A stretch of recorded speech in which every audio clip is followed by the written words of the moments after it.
Hi, I am Jobi from Powerlink. ഞാൻ ഇന്ന് വന്നിരിക്കുന്നത് ഒരു ഹെൽത്ത് ഇൻഷുറൻസ് എടുത്തു കഴിഞ്ഞാൽ അല്ലെങ്കിൽ നമ്മളൊരു ഹെൽത്ത് ഇൻഷുറൻസ് റിന്യൂ ചെയ്യുമ്പോൾ അത് കഴിഞ്ഞ ശേഷം നമുക്ക് കിട്ടുന്ന ഡോക്യുമെൻറ്റേഷൻ ഒരു പ്രധാനപ്പെട്ട കാര്യമാണ്. അത് ആരും തന്നെ നോക്കാറില്ല. നമ്മൾ എവിടെയെങ്കിലും ഒരു പോളിസി എടുത്തു അതുകൊണ്ട് വീട്ടിൽ കൊണ്ടുവയ്ക്കും, അല്ലെങ്കിൽ നമ്മൾ മൊബൈൽ ഇപ്പോഴത്തെ രീതിയിലാണെങ്കിൽ മൊബൈൽ മെസ്സേജ് വരും, ഡിജിറ്റലായിരിക്കും വരുന്നത്. നമുക്ക് പോളിസി കിട്ടിയെന്ന് അറിയുമ്പോൾ പിന്നെ അത് തിരിഞ്ഞ് നോക്കത്തേ ഇല്ല. പക്ഷേ അതിലെന്തൊക്കെ നോക്കണം, മെയിനായി നോക്കേണ്ട കാര്യങ്ങൾ, അല്ലെങ്കിൽ അങ്ങനെ നോക്കിയില്ലെങ്കിൽ നിങ്ങൾക്ക് നഷ്ടപ്പെടുന്ന കാര്യങ്ങൾ നോക്കാതെ ഇരുന്നാൽ നിങ്ങൾക്കുണ്ടാകുന്ന നഷ്ടങ്ങൾ എന്നിവയാണ് ഇന്ന് ഈ വീഡിയോയിൽ കൂടി ഞാൻ ഇന്ന് പറയാൻ പോകുന്നത്.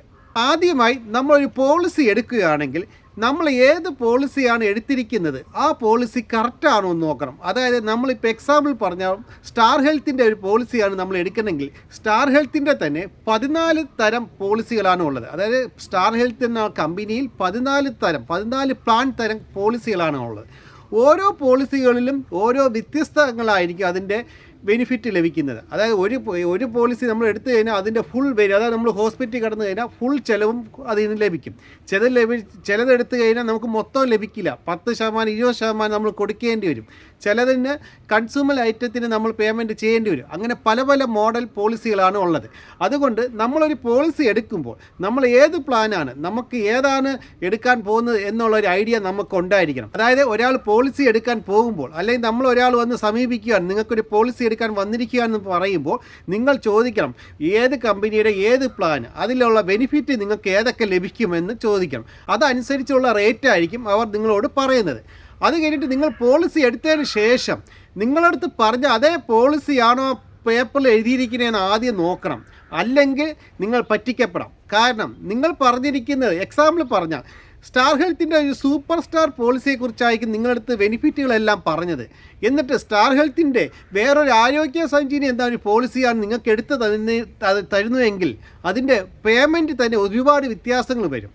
അപ്പോൾ നിങ്ങൾ ഒരു കാര്യം ഇപ്പോൾ ചിന്തിക്കുന്നുണ്ടായിരിക്കും, പേയ്മെൻറ്റ് കുറഞ്ഞിരുന്നാൽ നല്ലതല്ലേ എന്ന്.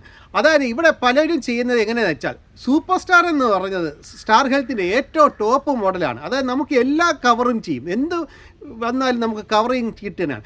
അതിൻ്റെ പ്ലാനുകളെക്കുറിച്ച് മൊത്തം എക്സ്പ്ലെയിൻ ചെയ്യും. എന്നിട്ട് നിങ്ങളുടെ ഓരോ ഏജിനെയും കൂട്ടിയിട്ട് നിങ്ങൾ റേറ്റുകൾ പറയുമ്പോൾ അതിൻ്റെ റേറ്റ് പറയുന്നത് ഈ കുറഞ്ഞ ആരോഗ്യ സംജീവനി പ്ലാനിൻ്റെ റേറ്റ് ആയിരിക്കും പറയുന്നത്. അത് കഴിഞ്ഞിട്ട് നിങ്ങൾക്ക് പോളിസി എടുത്ത് തരുന്നതും അതേ പ്ലാൻ ആയിരിക്കും തരുന്നത്. പക്ഷേ നിങ്ങൾക്ക് കിട്ടുന്ന ബെനിഫിറ്റുകളൊന്നും നിങ്ങളടുത്ത് പറഞ്ഞ പ്ലാനുകളല്ലായിരിക്കും. ഇതിൽ കിട്ടുന്ന ബെനിഫിറ്റുകളൊന്നും നിങ്ങളടുത്ത് പറഞ്ഞ പ്ലാനിൻ്റെ അല്ലായിരിക്കും ലഭിക്കുന്നത്. അതുകൊണ്ട് നിങ്ങൾക്കൊരു പോളിസി കിട്ടിക്കഴിഞ്ഞാൽ അത് ഏത് പ്ലാനാണെന്ന് ആദ്യം ചെക്ക് ചെയ്യുക. ആ പ്ലാൻ ചെക്ക് ചെയ്ത ശേഷം നിങ്ങൾക്ക് ഇന്ന് സോഷ്യൽ മീഡിയയിലും അല്ലാതെ ഒരുപാട് വരികളുണ്ട്. നിങ്ങൾക്ക് ഈ പ്ലാനിനെ കുറിച്ച് കൂടുതൽ അറിയാൻ നിങ്ങൾക്ക് കിട്ടിയ പ്ലാൻ ഏതാണെന്ന് നോക്കിയിട്ട് ആ പ്ലാൻ വെച്ച് സെർച്ച് ചെയ്ത് അതിൽ എന്തെല്ലാം ബെനിഫിറ്റുകൾ ഉണ്ട് എന്ന് നിങ്ങൾ കറക്റ്റ് മനസ്സിലാക്കണം. അല്ലെങ്കിൽ ഈ പ്ലാൻ വെച്ച് നിങ്ങൾ വേറൊരു പോളിസി ഏജൻറ്റിൻ്റെ അടുത്ത് പോയി ചോദിച്ച് ഈ പ്ലാനിനെ കുറിച്ച് മനസ്സിലാക്കണം. ആ മനസ്സിലാക്കിയ ശേഷം നിങ്ങളടുത്ത് ആദ്യം പറഞ്ഞ അതേ കാര്യങ്ങളാണോ ഈ പ്ലാനിൽ ഉള്ളതെന്ന് ഉറപ്പ് വരുത്തേണ്ടത് അത്യാവശ്യമാണ്. കാരണം ഇതുപോലെ ഒരുപാട് പറ്റിക്കപ്പെടുന്നുണ്ട്. അതുകൊണ്ടാണ് ഞാൻ ഈ കാര്യം എടുത്തു പറയുന്നത്, ഇങ്ങനെ ഒരു കാര്യം എടുത്തു പറയുന്നത്. അതായത് ആദ്യം നിങ്ങളടുത്ത് പറഞ്ഞ എല്ലാ കാര്യങ്ങളും ശരിയാണെന്നും നിങ്ങൾ പോളിസി എടുത്തതിന് ശേഷം നിങ്ങൾക്ക് കിട്ടിയിരിക്കുന്ന പോളിസിയുടെ പേര് വെച്ച് നോക്കിയിട്ട് ആ പോളിസിയുടെ പേര് വെച്ച് ഒരാളടുത്ത് പറയോ അല്ലെങ്കിൽ നെറ്റ് വഴി സെർച്ച് ചെയ്തിട്ട് അതിൻ്റെ ബെനിഫിറ്റുകൾ നിങ്ങളടുത്ത് പറഞ്ഞ കാര്യങ്ങൾ തമ്മിൽ മാച്ച് ചെയ്യണമുണ്ടോ എന്ന് നിങ്ങൾ നോക്കി ബോധ്യപ്പെടുത്തേണ്ടത് കടമ നിങ്ങളുടെ മാത്രമായിരിക്കും. അത് നിങ്ങൾ ഒരിക്കലും മറന്നു പോകരുത്. അത് കഴിഞ്ഞ് നിങ്ങളൊരു പോളിസി എടുത്തു കഴിഞ്ഞാൽ നിങ്ങൾ എന്നാണ് പേയ്മെൻറ്റ് ചെയ്യുന്നത് ആ ഡേറ്റ് തൊട്ടാണ് നിങ്ങളുടെ പോളിസി സ്റ്റാർട്ട് ചെയ്യുന്നത്. അതുകൊണ്ട് നിങ്ങൾ പോളിസി പേയ്മെൻറ്റ് കൊടുത്താൽ ഉടനെ തന്നെ നിങ്ങളുടെ പോളിസിയുടെ ഡോക്യുമെൻറ്റ് ഉടൻ ആവശ്യപ്പെടുക. നിങ്ങളുടെ പോളിസിയുടെ ഡോക്യുമെൻറ്റ് നിങ്ങളുടെ കൈ കിട്ടിയ ഉടനെ നിങ്ങൾ ഡേറ്റ് ചെക്ക് ചെയ്യുക. നിങ്ങൾ എന്നാണ് പേയ്മെൻറ്റ് കൊടുത്തത് അന്ന് തൊട്ടുള്ള ഡേറ്റ് ആണോ ഉള്ളത് അന്ന് ചെക്ക് ചെയ്തിരിക്കണം. ഇതിവിടെ പറയാൻ കാര്യം, നിങ്ങളൊരു പോളിസി എടുത്തതിന് ശേഷം, അതായത് നിങ്ങൾ പേയ്മെൻറ്റ് അടച്ചതിന് ശേഷം ചിലർ പറയും പോളിസി റെഡിയായി വരാൻ 10-15 ദിവസമോ അല്ലെങ്കിൽ 30 ദിവസം വരെ വെയിറ്റ് ചെയ്യണമെന്ന് പറയാൻ ചാൻസ് ഉണ്ട്. അങ്ങനെയല്ല, നിങ്ങൾ പേയ്മെൻറ്റ് ചെയ്താൽ ഉടൻ തന്നെ നിങ്ങൾക്ക് വേറെ അസുഖങ്ങളോ പീഡിയോ കാര്യങ്ങളോ ഒന്നുമില്ലെങ്കിൽ അന്ന് തന്നെ മിക്കവാറും പോളിസിയാവും, അല്ലെങ്കിൽ പിറ്റേന്ന് തന്നെ നിങ്ങൾക്ക് പോളിസി ലഭിക്കും. നിങ്ങൾക്ക് എന്തെങ്കിലും അസുഖങ്ങളുണ്ടെങ്കിൽ 2 ദിവസത്തിനകത്ത് തന്നെ നിങ്ങൾക്ക് പോളിസി ലഭിക്കുന്നതാണ്. അതിൻ്റെ ഡോക്യുമെൻ്റ് എല്ലാം ഉടനെ തന്നെ നിങ്ങൾക്ക് ലഭിക്കുന്നതുമാണ്. അപ്പോൾ തന്നെ ഞാൻ പറഞ്ഞതുപോലെ ആദ്യമേ ചെക്ക് ചെയ്യാനുള്ളത് പ്ലാനിൻ്റെ കാര്യങ്ങളാണ് ചെക്ക് ചെയ്യാനുള്ളത്. അങ്ങനെ ചെക്ക് ചെയ്തിട്ട് നിങ്ങൾക്ക് ഈ പറയാൻ പോകുന്ന കാര്യങ്ങളിൽ എന്തെങ്കിലും നിങ്ങൾക്ക് പറഞ്ഞ കാര്യമായി പൊരുത്തപ്പെടാൻ പറ്റുന്നില്ലെങ്കിൽ നിങ്ങളൊരു പോളിസി എടുത്തു കഴിഞ്ഞാൽ ശേഷം 30 ദിവസത്തിനകത്ത് നിങ്ങൾക്ക് ഈ പോളിസി ക്യാൻസൽ ചെയ്യാനുള്ള അധികാരം ഉണ്ടായിരിക്കും. ആ 30 ദിവസത്തിനകത്ത് ഈ പോളിസി ക്യാൻസൽ ചെയ്ത് കഴിഞ്ഞാൽ നിങ്ങൾ അടച്ച ഫുൾ പേയ്മെൻറ്റ് നിങ്ങൾക്ക് തിരിച്ചു കിട്ടുന്നതായിരിക്കും. അതുകൊണ്ടാണ് പറയുന്നത് പോളിസി എടുത്തു കഴിഞ്ഞാൽ ഉടൻ തന്നെ ഡോക്യുമെൻറ്റ് ഫസ്റ്റ് 30 ദിവസത്തിനകത്ത് ചെക്ക് ചെയ്ത് നിങ്ങൾക്ക് എന്തെങ്കിലും ഡിസ്മാച്ച് തോന്നുന്നുണ്ടെങ്കിൽ നിങ്ങൾ പറഞ്ഞ കാര്യങ്ങൾ പോലെ അല്ല ഈ പോളിസി ലഭിച്ചിരിക്കുന്നതെന്ന് നിങ്ങൾക്ക് തോന്നിക്കഴിഞ്ഞാൽ നിങ്ങൾക്ക് ഈ പോളിസി ക്യാൻസൽ ചെയ്ത് നിങ്ങളുടെ പേയ്മെൻറ്റ് നിങ്ങൾക്ക് തിരിച്ചു മേടിക്കാനുള്ള ഓപ്ഷനുണ്ട്. അതുകൊണ്ട് ഏതൊരു പോളിസി കിട്ടിയ ഉടനെ നിങ്ങൾ എടുത്ത പോളിസിയുടെ ഡേറ്റും എത്ര നാളത്തേക്ക് നിങ്ങൾ പോളിസിയുടെ പേയ്മെൻറ്റ് അടച്ചത് അതും കൂടെ നിങ്ങൾ നോക്കണം. അതായത് നിങ്ങൾ പോളിസി അടച്ചത് 1 വർഷത്തേക്കാണോ 2 വർഷത്തേക്കാണോ 3 വർഷത്തേക്കാണോ, അങ്ങനെ നമുക്ക് നോക്കിയിട്ട് 3 വർഷത്തേക്കാണെങ്കിൽ അതിൻ്റെ ഡേറ്റ് 3 വർഷത്തേക്ക് ഉണ്ടോ ഇല്ലേ എന്ന് കറക്റ്റ് നോക്കണം. 2 വർഷമാണെങ്കിൽ 2 വർഷത്തെ, 1 വർഷത്തെ ആണെങ്കിൽ 1 വർഷത്തെ, അത് കറക്റ്റ് ഡേറ്റ് നിങ്ങൾ നോക്കി മനസ്സിലാക്കിയിരിക്കണം. ഇത്രയാണ് സൺ ഇൻഷുറൻസിൻ്റെ കാര്യം. അതായത് നിങ്ങൾ 5 ലക്ഷമാണ് 10 ലക്ഷമാണ് പോളിസി എടുത്തിരിക്കുന്നത്, നിങ്ങൾ പറഞ്ഞിരിക്കുന്ന ആ എമൗണ്ട് ആണോ അതിൽ എഴുതിയിരിക്കുന്നതെന്ന് കറക്റ്റ് മനസ്സിലാക്കുക. അതായത് 5 ലക്ഷമാണെങ്കിൽ 5 ലക്ഷം രൂപയാണ് പോളിസി എന്ന് എഴുതിയിരിക്കും, 10 ലക്ഷമാണെങ്കിൽ 10 ലക്ഷം, അതും നിങ്ങൾ പറയുന്ന പോളിസിയിൽ ആണോ ഉള്ളതാണെന്ന് കറക്റ്റ് നോക്കി നിങ്ങൾ മനസ്സിലാക്കി തന്നെ ഇരിക്കണം. എല്ലാവരും പറ്റിക്കപ്പെടുന്ന വേറൊരു കാര്യമാണ്, നമ്മൾ എടുക്കുമ്പോൾ ഒരേ പ്ലാനിൽ തന്നെ, അതായത് ഇപ്പോൾ സ്റ്റാർ ഹെൽത്തിൻ്റെ തന്നെ അഷുർസ് എന്നൊരു പ്ലാനാണ് നമ്മൾ എടുക്കണമെങ്കിൽ അതിൽ ഡിഡക്റ്റബിൾ എന്നൊരു ഓപ്ഷനുണ്ട്. ആ ഡിഡക്റ്റബിൾ എന്ന ഓപ്ഷൻ ചെയ്ത് കഴിഞ്ഞാൽ നമുക്കൊരു പോളിസിയിൽ 50,000 രൂപയാണ് ബില്ല് വരുന്നതെങ്കിൽ, അതായത് ഇപ്പോൾ ഒരു 10 ലക്ഷം രൂപയുടെ പോളിസിക്ക് നമുക്ക് 50,000 രൂപയാണ് ഫാമിലിക്ക് വരുന്നതെങ്കിൽ അതിൽ 50,000 രൂപ 1 ലക്ഷം രൂപ അങ്ങനെ നമുക്ക് കുറച്ച് വയ്ക്കുന്നതെന്ന് വെച്ചാൽ അതിൻ്റെയൊക്കെ വീഡിയോ നമ്മൾ വേറെ ചെയ്തിട്ടുണ്ട്. അങ്ങനെ ഡിഡക്റ്റബിൾ ചെയ്ത് കഴിഞ്ഞാൽ ഈ 50,000 അടയ്ക്കുന്ന സ്ഥാനത്ത് നമുക്ക് ഒറ്റയടിക്ക് 25,000 രൂപയായി കുറയുകയാണ് ചെയ്യുന്നത്. അങ്ങനെ ചെയ്ത് വെച്ചിട്ട് നിങ്ങൾ അറിയാതെ തന്നെ നിങ്ങളെ ഏജൻറ്റ് പറയും നിങ്ങൾക്ക് എമൗണ്ട് ഇത്രേ വരുന്നുള്ളൂ. അപ്പോൾ നിങ്ങൾ മറ്റുള്ള ഒരു പോളിസിയുടെ ഏജൻറ്റിൻ്റെ അടുത്ത് ചോദിക്കുമ്പോൾ നിങ്ങളുടെ അടുത്ത് പറയും ചിലപ്പോൾ നിങ്ങളുടെ വയസ്സ് വെച്ച് നിങ്ങൾക്ക് ഇത്ര ലക്ഷത്തിന് 10 ലക്ഷത്തിന് 50,000 രൂപ ആവുമെന്ന് പറഞ്ഞു. അപ്പോൾ നിങ്ങൾ ആ പോളിസി എടുക്കാതെ ഇങ്ങ് പോരും.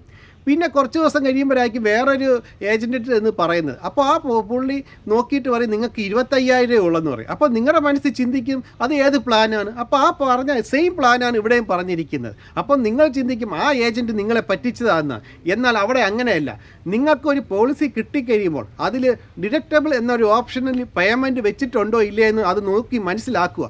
നിങ്ങൾക്കത് അറിയില്ല എങ്കിൽ നിങ്ങൾ വേറൊരാളെയൊക്കെ നോക്കി അത് മാറ്റി അങ്ങനത്തെ ഒരു ഓപ്ഷൻ വെച്ചിട്ടില്ല എന്ന് കൺഫേം ചെയ്യണം. അല്ലെങ്കിൽ ഒരുപക്ഷെ നിങ്ങൾക്കൊരു ഹോസ്പിറ്റൽ കേസ് വരുമ്പോൾ നിങ്ങൾക്ക് പേയ്മെൻറ്റ് കിട്ടാതെ വരും. അത് ഒരുപാട് പേർക്ക് അനുഭവമുള്ള ഒരു കാര്യമാണ്. അതുകൊണ്ട് അത് നിങ്ങൾ തീർച്ചയായും സൂക്ഷിക്കുക. അതുപോലെയാണ് കോ പേയ്മെൻറ്റ്. നിങ്ങളൊരു പോളിസി എടുക്കുമ്പോൾ അതിൽ 10%, 20%, 30% കോ പേയ്മെൻറ്റ് ഓപ്ഷനുണ്ട്. പേയ്മെൻറ്റ് ഓപ്ഷൻ എന്ന് പറഞ്ഞാൽ നിങ്ങൾക്ക് ചിലപ്പോൾ അറിയായിരിക്കും. അതായത് നമ്മൾ 1 ലക്ഷം രൂപ ബില്ല് വന്നു കഴിഞ്ഞാൽ 20%, 10%, 30% നമ്മൾ അടയ്ക്കുമെന്ന് പറയും. അതായത് 1 ലക്ഷം രൂപ ബില്ല് വന്ന കമ്പനി 20% നമ്മൾ കോ പേയ്മെൻറ്റ് വെച്ചിരിക്കുകയാണെങ്കിൽ കമ്പനി 80,000 രൂപയെ തരുള്ളൂ, 20,000 രൂപ നമ്മൾ അടയ്ക്കണം. അങ്ങനെ വെച്ച് കഴിഞ്ഞാൽ നേരത്തെ പറഞ്ഞ പോലെ 50,000 രൂപ ബില്ല് വരുന്ന സ്ഥാനത്ത് 50,000 രൂപയാണ് നമ്മൾ പേയ്മെൻറ്റ് അടയ്ക്കുന്ന സ്ഥാനത്ത് 20% കോ പേയ്മെൻറ്റ് വെച്ച് കഴിഞ്ഞാൽ ഒരുപക്ഷെ നമുക്കൊരു 35,000 രൂപയെ നമ്മൾ വർഷത്തോടെ അടച്ചാൽ മതി. ആ 15,000 രൂപ കുറച്ച് കിട്ടും. പക്ഷേ നോർമൽ ഫുൾ കവറേജ് വരുന്ന പോളിസിക്കാണെങ്കിൽ 50,000 രൂപ അടയ്ക്കണം. അത് ഞാൻ നേരത്തെ പറഞ്ഞ പോലെ വേറൊരു പോളിസി ഏജൻ്റ് എടുത്ത് പറയുമ്പോൾ അവർ 50,000 പറഞ്ഞത് വേറെ സ്ഥലത്ത് ചെല്ലുമ്പോൾ അവർ 35,000 രൂപയ്ക്ക് എടുത്തു തരും. പക്ഷേ ഈ കാര്യം അവർ പറയത്തില്ല നമ്മളടുത്ത്. അപ്പോൾ നമ്മളുടെ മനസ്സിൽ എന്തോ ചിന്തിക്കണം, ആ പേയ്മെൻറ്റ് കുറഞ്ഞിരിക്കും, അവിടെ പറഞ്ഞ എല്ലാ ഓപ്ഷനുകളും നമുക്കിവിടെ ലഭിക്കുന്നുണ്ട്. പക്ഷേ ഈ ഏജൻറ്റ് നമ്മളടുത്ത് ഈ കാര്യം പറയത്തില്ല, ഈ കോ പേയ്മെൻറ്റിൻ്റെ കാര്യം ഒന്നും പറയത്തില്ല. നമ്മൾ ചിലപ്പോൾ വർഷങ്ങളോളം പേയ്മെൻറ്റ് അടച്ചതിന് ശേഷം ഒരു ഹോസ്പിറ്റൽ കേസ് വന്ന് ആശുപത്രി അഡ്മിറ്റ് ചെയ്യുമ്പോഴായിരിക്കും നമ്മൾ ഈ കേസ് അറിയുന്നത്. പിന്നെ നമുക്ക് ഇതിൽ നിന്ന് മാറാനും പറ്റില്ല. നമുക്ക് ഇത്രയും വർഷത്തെ സീനിയാരിറ്റി ആകുമ്പോൾ നമുക്കിത് കട്ട് ചെയ്യാനും പറ്റത്തില്ല. അങ്ങനെയും അബദ്ധത്തിൽ പറ്റിയവർ ഇന്ന് ഈ നാട്ടിലുണ്ട്. അതുകൊണ്ടാണ് ഈ കാര്യം ഞാൻ എടുത്തു പറയാനുള്ള കാര്യം. അല്ലേ, നിങ്ങൾ പോർട്ട് ചെയ്ത് വരുന്ന ഒരു കസ്റ്റമർ ആണെങ്കിൽ, അതായത് നിങ്ങൾ വേറൊരു കമ്പനിയിൽ നിന്ന് പോർട്ട് ചെയ്ത് വരുമ്പോഴും നിങ്ങൾക്ക് ബോണസുകൾ കിട്ടും.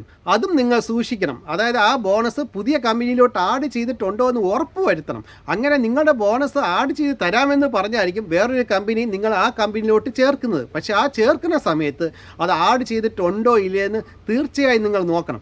അതുപോലെ തന്നെ പോർട്ട് ചെയ്യുന്ന സമയത്ത് നിങ്ങളുടെ പഴയ പോളിസിയുടെ ഡേറ്റ് ഇന്ന് മുതലാണോ തുടങ്ങിയത് ആ ഡേറ്റ് ആ പേപ്പറിൽ എഴുതിയിട്ടുണ്ടോ എന്ന് നോക്കണം. അല്ലാതെ അവർ പുതിയ പോളിസി പോലെ എടുത്ത് തന്നു കഴിഞ്ഞാൽ നിങ്ങളുടെ എല്ലാ ബെനിഫിറ്റുകളും നഷ്ടപ്പെടും. അതുകൊണ്ട് പോർട്ട് ചെയ്ത് വരുമ്പോൾ പേപ്പർ ക്ലിയറായി നിങ്ങൾ പക്ക നോക്കിയിരിക്കണം. നിങ്ങൾക്ക് നോക്കാൻ പറ്റിയില്ലെങ്കിൽ നിങ്ങൾ അടുത്തുള്ള സുഹൃത്തുക്കളോ ഇതിനെപ്പറ്റി അറിയാവുന്ന ആരെങ്കിലും കൊണ്ടോ ഇതിൻ്റെ ഡോക്യുമെൻറ്റേഷൻ കറക്റ്റായി നോക്കിയിരിക്കണം. നോക്കിയില്ലെങ്കിൽ നിങ്ങൾക്ക് ഭാവിയിൽ ബുദ്ധിമുട്ടുണ്ടാകും.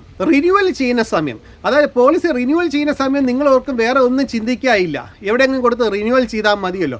അതും നിങ്ങൾ സൂക്ഷിക്കണം. അതായത് നിങ്ങൾ റിന്യൂവൽ ചെയ്ത് പോകുന്ന സമയത്ത് നിങ്ങളൊരു പുതിയ ഏജൻറ്റിൻ്റെയിലോ വേറെ ഏജൻറ്റിലോ അല്ലെങ്കിൽ വേറൊരു ഓഫീസിലോ വഴി കൊടുക്കുന്ന സമയത്ത് നിങ്ങൾ എപ്പോൾ റിന്യൂവൽ ചെയ്ത് കിട്ടിയാലും ആ ഡേറ്റ്, നിങ്ങൾക്ക് റിന്യൂവൽ ചെയ്ത് കിട്ടിയ ഡേറ്റും അവസാനത്തെ ഡേറ്റും നിങ്ങൾ നോക്കിയിരിക്കണം.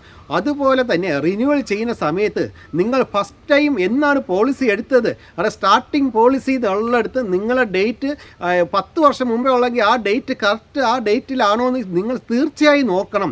അല്ലെങ്കിൽ റിന്യൂവൽ ചെയ്യുന്ന സമയത്ത് പുതിയ പോളിസിയായി എടുത്തു കൊടുത്ത ചരിത്രങ്ങൾ ഇവിടെ ഉണ്ട്. അതായത് നിങ്ങൾ റിന്യൂവൽ ചെയ്യുന്ന സമയത്ത് നിങ്ങളെ പോളിസി പുതിയതാക്കും, പക്ഷേ നിങ്ങളത് ശ്രദ്ധിക്കത്തില്ല. നിങ്ങൾ പോളിസി റിന്യൂ ചെയ്ത് ഇന്ന വർഷം തൊട്ട് ഇന്ന വർഷം വരെ ഉണ്ട്, ആ ഒരു വർഷത്തെ പോളിസി നിങ്ങൾ നോക്കുകയുള്ളൂ. പക്ഷേ ആദ്യം അടുത്ത പോളിസി പഴയ പോളിസിയുടെ ഡേറ്റ് മാറി പുതിയ പോളിസിയാവും. അങ്ങനെ എടുക്കുമ്പോൾ ചിലവർക്ക് കമ്മീഷൻ്റെ വ്യത്യാസങ്ങൾ ഉള്ളതുകൊണ്ട് ആദ്യമേ റിന്യൂവൽ ചെയ്യാതെ പുതിയ പോളിസി എടുത്തു കൊടുക്കാറുണ്ട്. അതുകൊണ്ട് അതും നിങ്ങൾ ശ്രദ്ധിച്ച് വേണം നോക്കാൻ. അതായത് ഒരു റിന്യൂവൽ ചെയ്ത് കഴിഞ്ഞാൽ ആ പോളിസി കറക്റ്റ് നിങ്ങൾ നോക്കി മനസ്സിലാക്കിയിരിക്കണം. തന്നെ ഒരു പുതിയ പോളിസി എടുത്തിട്ട് ശേഷം അല്ലെങ്കിൽ പോർട്ട് ചെയ്ത് വരുന്ന ശേഷം എടുക്കുന്ന സമയത്ത് നമ്മൾ അസുഖങ്ങളെക്കുറിച്ച് നമ്മൾ ചിലപ്പോൾ സത്യസന്ധമായി എല്ലാം പറഞ്ഞിരിക്കും. നമുക്ക് ഇന്ന അസുഖമുണ്ട് ഉണ്ടെന്ന് എല്ലാ കാര്യങ്ങൾ പറഞ്ഞിരിക്കും. ആ കാര്യം നമ്മൾ പറയുന്നത് ഒരു ഏജൻറ്റിനോടായിരിക്കും. പക്ഷേ ആ കാര്യം കമ്പനിയെ അറിയിച്ചിട്ടുണ്ടാവണം എന്ന് നിങ്ങൾ പരിപൂർണമായി പ്രൂഫ് വരുത്തേണ്ടതാണ്. അത് എങ്ങനെ വരുത്തേണ്ടതെന്ന് വെച്ചാൽ നിങ്ങളുടെ ഒരു പോളിസി ഡോക്യുമെൻറ്റ് കിട്ടുമ്പോൾ നിങ്ങളുടെ പേരിൻ്റെ താഴെ നിങ്ങളുടെ അസുഖങ്ങളെക്കുറിച്ച് കമ്പനി വ്യക്തമായിരിക്കും. ഇന്ന അസുഖങ്ങളുണ്ടെന്ന് വ്യക്തമായി എഴുതിയിരിക്കും. അത് നിങ്ങൾ ഡോക്യുമെൻറ്റേഷൻ കിട്ടിക്കഴിയുമ്പോൾ നിങ്ങൾക്ക് എന്തെല്ലാം അസുഖങ്ങൾ ആഡ് ചെയ്യാൻ പറഞ്ഞിട്ടുണ്ടോ അത് ഉണ്ടോ എന്ന് നിങ്ങൾ ഉറപ്പ് വരുത്തേണ്ടത് അത്യാവശ്യമാണ്. ഇവിടെ സംഭവിക്കാൻ പോകുന്നത് വെച്ചാൽ നിങ്ങളുടെ ചില അസുഖങ്ങൾ ചിലപ്പോൾ കമ്പനിയെ അറിയിച്ചു കഴിഞ്ഞാൽ കമ്പനി അത് പോളിസി തരാൻ തന്നെ ചാൻസ് കുറവായിരിക്കും. അതായത് നിങ്ങൾക്ക് പോളിസി കിട്ടില്ല, ആ അസുഖം ഉണ്ടെങ്കിൽ നിങ്ങൾക്ക് കിട്ടത്തില്ല. അങ്ങനെയുള്ള നിങ്ങൾ പോളിസി എടുത്തിട്ട് ഒരു കാര്യമില്ല. നിങ്ങൾക്ക് ലൈഫ് ടൈമിൽ നിങ്ങൾക്ക് ഒരു കേസ് വന്നാൽ ഹോസ്പിറ്റൽ കേസ് വന്നാൽ നിങ്ങൾക്ക് പേയ്മെൻറ്റേ കിട്ടത്തില്ല. അങ്ങനെയാണെങ്കിൽ നിങ്ങൾ ഒരിക്കലും പോളിസി എടുക്കാതിരിക്കും. അതാണ് ഏറ്റവും ബെറ്റർ. അല്ലാതെ കമ്പനിയെ കള്ളം പറഞ്ഞിട്ട് പോളിസി എടുത്തതിന് ശേഷം ഒരു കാര്യമില്ല, അത് റിജക്ഷൻ ആവും. പക്ഷേ ഇവിടെ നടക്കുന്ന സംഭവം നിങ്ങൾ ചിലപ്പോൾ സത്യസന്ധമായി ഒരു ഏജൻറ്റിനോട് സത്യമായി കാര്യങ്ങളെല്ലാം പറഞ്ഞിരിക്കും. പക്ഷേ ആ ഏജൻറ്റിനെ അറിയാം ഈ കാര്യം നമ്മൾ പോളിസിയിൽ വെച്ച് കഴിഞ്ഞാൽ നിങ്ങൾക്ക് പോളിസി കിട്ടില്ല എന്ന് ഉറപ്പായി മതി. അതുകൊണ്ട് ആ ഏജൻറ്റ് ചില ഏജൻറ്റുകൾ ആ പോളിസിയുടെ സ്ഥാനത്ത് ആ അസുഖക്കാരി പറയാറില്ല, കമ്പനി അപ്പോൾ ഏജൻറ്റ് അറിയിക്കാറില്ല. പക്ഷെ നിങ്ങളെ അറിയിക്കത്തുമില്ല. പോളിസി എടുക്കുന്നു, ഏജൻറ്റ് നിങ്ങൾക്ക് ഡോക്യുമെൻറ്റ് തരുന്നു, എല്ലാം ഓക്കെ ആണെന്ന് പറയുന്നു. നിങ്ങൾ ചിലപ്പോൾ 2, 3, 4, 5 വർഷം കഴിഞ്ഞിട്ട് ഹോസ്പിറ്റൽ ചെല്ലുമ്പോഴായിരിക്കും നിങ്ങൾ അറിയുന്നത് നിങ്ങളുടെ അസുഖം നിങ്ങൾ പറയും അന്ന് നമ്മൾ പറഞ്ഞിരുന്നെന്ന്. പക്ഷേ കമ്പനി നോക്കുമ്പോൾ കമ്പനി അറിയിച്ചിട്ടില്ല. അവിടെ നിങ്ങളെ ക്ലെയിം റിജക്ഷൻ ആവുകയാണ് ചെയ്യുന്നത്. അതുകൊണ്ട് ഇവിടെ നിങ്ങൾ പ്രത്യേകമായി ശ്രദ്ധിക്കേണ്ടതെന്ന് വെച്ചാൽ ഒരു പോളിസിക്ക് ഡോക്യുമെൻറ്റേഷൻ കിട്ടിക്കഴിയുമ്പോൾ അതിൽ നിങ്ങൾ പറഞ്ഞ കാര്യങ്ങൾ രേഖപ്പെടുത്തിയിട്ടുണ്ടോ ഇല്ലയെന്ന് നിങ്ങൾ നോക്കി മനസ്സിലാക്കിയിരിക്കണം. അതിന് ഒരു മാറ്റവും വരുത്തരുത്. ഇത് തന്നെയാണ് പോർട്ട് ചെയ്യുമ്പോഴുള്ള അവസ്ഥയും. അതായത് നിങ്ങൾ വേറൊരു കമ്പനിയിലോട്ട് മാറുമ്പോൾ പുതിയൊരു പോളിസി എടുത്തതിന് ശേഷം പുതിയ കമ്പനിയിലോട്ട് മാറുന്ന സമയത്തിന് ഇടയ്ക്ക് എന്തെങ്കിലും അസുഖങ്ങൾ ഉണ്ടായിട്ടുണ്ടെങ്കിൽ അത് നമ്മൾ പറയും. അതും നമ്മൾ ഏജൻറ്റിനാണ് പറയുന്നത്. അത് അവർ രേഖപ്പെടുത്തിയിട്ടുണ്ടോ എന്ന് വ്യക്തമായി മനസ്സിലാക്കണം. അല്ലെങ്കിൽ നിങ്ങളുടെ ക്ലെയിമിന് പ്രോബ്ലം വന്നിരിക്കും. അതുപോലെ തന്നെ കൺസ്യൂമർ ഐറ്റം, അതായത് നമ്മൾ ഏതൊരു പോളിസി എടുത്താലും ഇപ്പോൾ കൺസ്യൂമർ ഐറ്റത്തിൽ ഉൾപ്പെടെയാണ് നമ്മൾ പോളിസി എടുക്കുന്നത്. അപ്പോൾ അവർ പറയും നമ്മൾ എല്ലാ ഐറ്റത്തിനും കിട്ടുന്നു. പക്ഷേ അങ്ങനെ കൺസ്യൂമർ ഐറ്റം ആഡ് ഓൺ ചെയ്ത് എടുക്കുകയാണെങ്കിൽ അതെല്ലാം വ്യക്തമായി പോളിസിയുടെ പേപ്പറിൽ എഴുതിയിരിക്കും. അത് നിങ്ങൾ എഴുതിയിട്ടുണ്ടോ എന്ന് വ്യക്തമായി നോക്കിയിരിക്കണം. അതും നിങ്ങൾ ശ്രദ്ധിക്കേണ്ട ഒരു ഭാഗമാണ്. മെയിനായി ഒരു കാര്യം നോക്കേണ്ടതാണ്, നിങ്ങൾക്കൊരു പോളിസി ഒരു ഏജൻറ്റ് എടുത്തു തരുവാണ്. ആ ഏജൻറ്റ് പറയുന്നത് ഞാനാണ് ഏജൻറ്റ്, നിങ്ങൾക്ക് ഞാൻ പോളിസി എടുത്ത് തരുവാണെന്നും അതുകൊണ്ടായിരിക്കും നിങ്ങളെ വീട്ടിൽ വന്ന് പരിചയപ്പെടുന്നതും അല്ലെങ്കിൽ നിങ്ങളെ പരിചയപ്പെട്ട് പോളിസിയെക്കുറിച്ച് എല്ലാ കാര്യങ്ങളും പറഞ്ഞു തരുന്നത്. പുള്ളി പറയും ഞാൻ സർവീസ് നോക്കും, പുള്ളി നിങ്ങൾക്ക് എന്ത് ആവശ്യമുണ്ടെങ്കിൽ നമ്മളെ കോൺടാക്റ്റ് ചെയ്യുക എന്നെല്ലാം പറഞ്ഞായിരിക്കും നിങ്ങൾക്ക് പോളിസി തരുന്നത്. പക്ഷേ പോളിസി തരുമ്പോൾ ആ കമ്പനിയുടെ ഡോക്യുമെൻറ്റേഷനിൽ ആ ഏജൻറ്റിൻ്റെ പേരും ഫോൺ നമ്പരും ഫുൾ ഡീറ്റെയിൽസ് അതിൽ കാണും. അങ്ങനെ ഉണ്ടോ ഇല്ലയെന്ന് ആദ്യം നിങ്ങൾ ചെക്ക് ചെയ്യണം. അതായത് നിങ്ങൾ ആരുടെ കയ്യിൽ നിന്നാണ് പോളിസി എടുക്കുന്നത് ആ വ്യക്തിയുടെ പേരും ഡീറ്റെയിൽസും ആ പോളിസിയിൽ ഉണ്ടോ ഇല്ലയെന്ന് നോക്കണം. ചിലപ്പോൾ നിങ്ങൾക്ക് തരുന്ന വ്യക്തിയുടെ അല്ലായിരിക്കും, അതൊരു തേർഡ് പാർട്ടിയുടെ കമ്പനിയുടെ ആയിരിക്കും.